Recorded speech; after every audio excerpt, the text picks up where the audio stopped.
Rhythm Heaven Groove is an entry in the Rhythm Heaven series that released in 2026. I mean, yeah, that might have been obvious from the title. The last entry before this one was the 3DS entry Mega Mix that dropped all the way back in 2015 in Japan. I remember playing that one when it came out and I loved it. And I replayed it last year and felt like it still held up really well. I mean, it is just mostly a compilation of all the old gems throughout the series with some new ones. I can honestly respect the fact that they chose to wait like 10 years to make a new game. I feel like they made this one because they really wanted to, and the quality of the game shows that.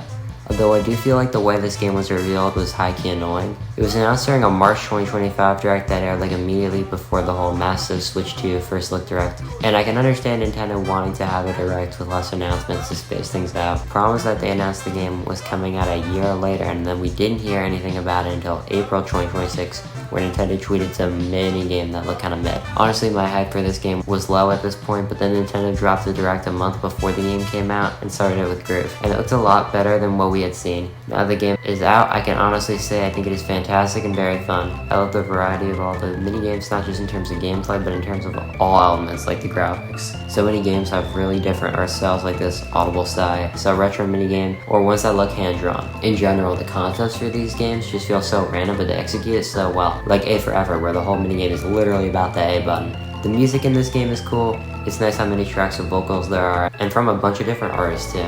I mean, yeah, the game is pretty simple, but there's a lot of effort put into everything, and the sheer amount of minigames is impressive, so yeah, it's Gem Media. All the minigames can be pretty wacky at times. So this video, I'll talk about the main solo rhythm game mode, then the multiplayer stuff, and then Beat Spell. I know in most of my videos I talk about each chapter or whatever the game is divided into in depth, but here for each minigame I feel like you can just get the picture by watching them, so I'll just talk about the general experience I had playing through the game. Solo games. In this game there are 80 minigames divided in half, with easier and more laid-back minigames in the front side, and then the other half has more challenging minigames in the menu known as flip side. Wait, why aren't those minigames 3D? The first half of the minigames are really good. The game follows the structure from previous entries before the 3DS one, where you just play through a set of games and then go on to the next. The 3DS entry was different because it has more of a story, I guess, where you find this kid and try to bring him back to his home and meet wacky characters along the way. Rip Tibby won't be forgotten. I think the consensus is that most Rhythm Heaven fans prefer the older style, and I personally enjoyed both. But I think the choice to go back to the OG formula worked well for this game. I like the new mascot character for this game, Little Miss Reads. Her robot design with antennas is cool. There is an option to have her read all the text out loud, and I tried it for a bit, but I personally found it annoying and turned it off after like 3 games. I mean, given how the game can be played without even looking at the screen, there's a secret mode that literally turns off the screen. I think it is a good accessibility option. Getting to play through all the games and see the new ideas feels rewarding, and that gets even more so for mastering them. As I'm scripting this, I have been replaying all the games and trying to get all the medals and perfects whenever they appear, and yeah, it feels good to get more comfortable playing the games, and conquering these challenges is also fun.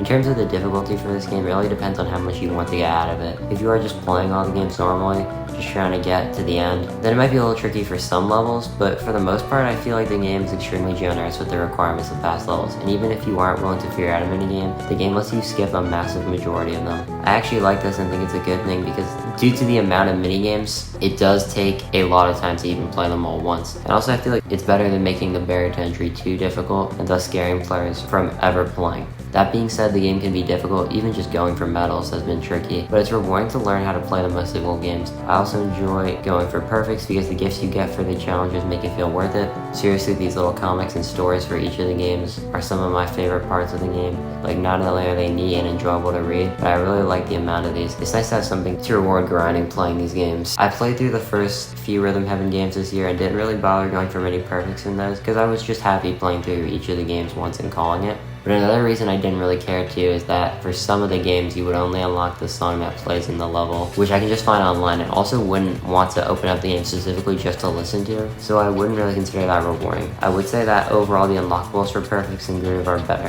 In the 3DS one, you could unlock special games with currency won from getting perfects, but I feel like the prices were too high for them to feel worth it. The system for getting perfects in this game and throughout the series is interesting. The game will only give you the chance to go for a perfect occasionally, and the game chosen is random. I used to not not like this system and just kind of wrote it off because it didn't let me play the games I wanted to, and I just didn't get why playing a game and playing it perfectly at any time wouldn't count. But engaging with this system in this game and actually going for perfects has been really cool. The randomness helps things feel fresh, and the fact that there are limited windows makes each attempt feel more important. As I've said before, the games are all fun, and there weren't any in the front side half I disliked. I like the little touches for each minigames, such as the title cards that play before each. They're really clean, especially the ones for each of the remixes. Another good detail is that for the little practice modes for the games, instead of getting a heart for completing a rep, for some there would be a different symbol instead of the heart, and I thought that was cool. I think it is interesting how the game requires specific directions on the D-pad for inputs. I mean, they were never that complex, and I feel like the direction inputs for the games logically corresponded with the action you do for each of the individual games. I do agree with a complaint in a video from the channel ReC that the game should probably show the buttons you need to press in the games outside the training mode. I think like maybe having them on the screen where you select them, just because it can kind of make it a little annoying to jump back into some of the games you haven't played in a while. Otherwise, do you think the D-pad inputs are good for the remixes because they help test to see if you have ball knowledge on how the games work?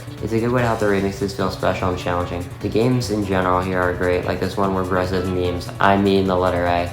I don't have too much to say, they're consistently designed well, and none of them feel standard. The devs are always up to some tricks, like this one where you have to dodge being struck by lightning. The different character designs in each minigame are also neat and help them stand out. There's not too much else to talk about in Frontside.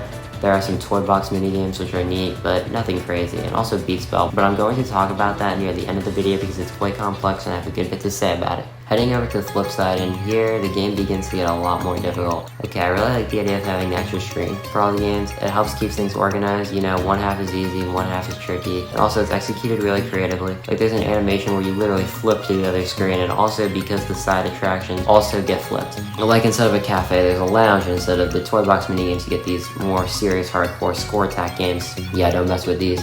It's cool how some of the rhythm games like Quick Hands and Spirit Slosher from earlier are just takes on old minigames from the series history. They help add to the lineup and also feel different enough from the minigames they were based on to feel worthy of being here. There were some good, surprising moments, like when spoiler warning for Rhythm Heaven Groove, just use the timestamp to avoid if you care. 10, 9, 8, 7, 6, 5, 4, 3, 2, 1, 0. The frog from the DS minigame returned.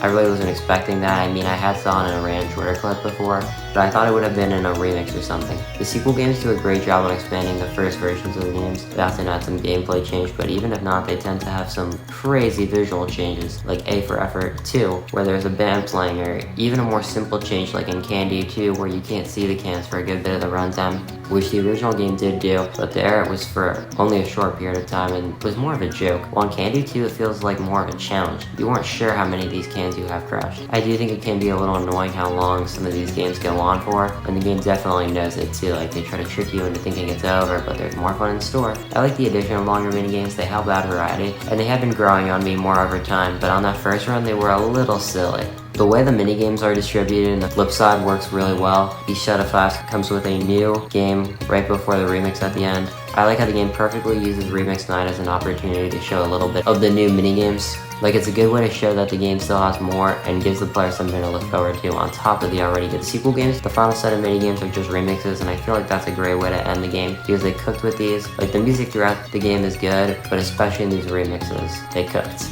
I know a lot of people have complained that the remixes could have used more visual game variety, and I definitely agree with that. I also think it would have been cool if the comments at the end of the remixes were also changed a little instead of being the same generic ones for all 20. The flip side was incredible and a great way to cap off the main game. I love all the new minigames here except for Synchro Wings. The gameplay is fine, but the visuals for both the OG and the sequel are bland. There are a lot of great minigames in this game, so my opinion could change. But for now, my favorites are Germ Aerobics 1 and 2. The gameplay is solid, and the little creatures remind me of the Goo Balls from World of Goo, which is a pretty fun game.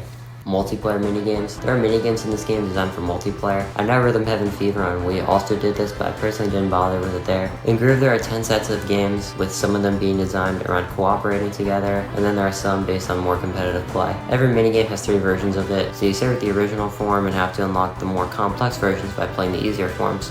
I tried each of the first forms of the cooperative minigames with my brother once, and while they weren't bad, I feel like they were kind of whatever. It's cool how some are based on previous games in the series. A lot of the cooperative games are designed around having 4 players, so if you don't have enough players, CPUs join. So yeah, waiting for an AI to play its turn on some minigames can be a little boring, and it makes the games take longer.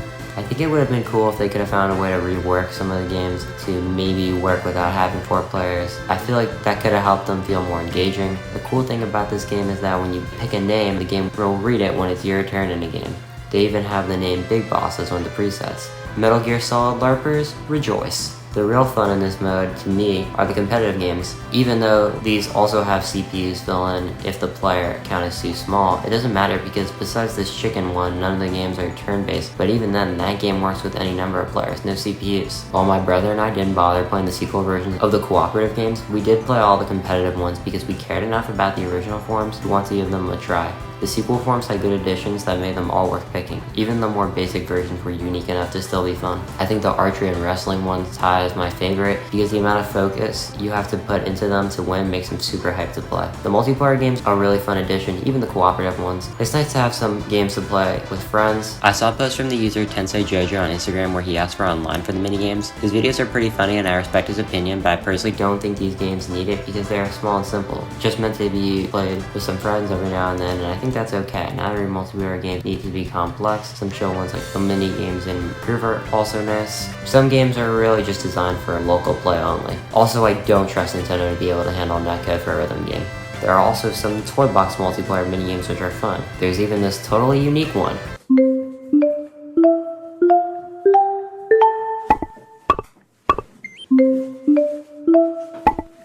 Beat Spell. This is the last major piece of content left to talk about. Apart from the drum lessons, which I did try out, but I don't think it's for me, so I don't have too much to say about it. Beat Spell is essentially an RPG where you conduct spells using rhythm inputs. I think the concept is really cool, although I think the mode has a major issue in regards to pacing. The first 4 levels are extremely simple. I mean, for the first level, all you can do is one attack spell, so things feel really repetitive. More spells are added in the first half of the levels, but things still feel pretty basic as to fighting the enemies because for these first few levels, the rhythm doesn't change all that much, which just adds to the repetitiveness. The different bosses at the end of each level are pretty cool though, lots of variety in their designs and how they are fought. The game really begins after you complete the first 4 levels and unlock the latter half of the game.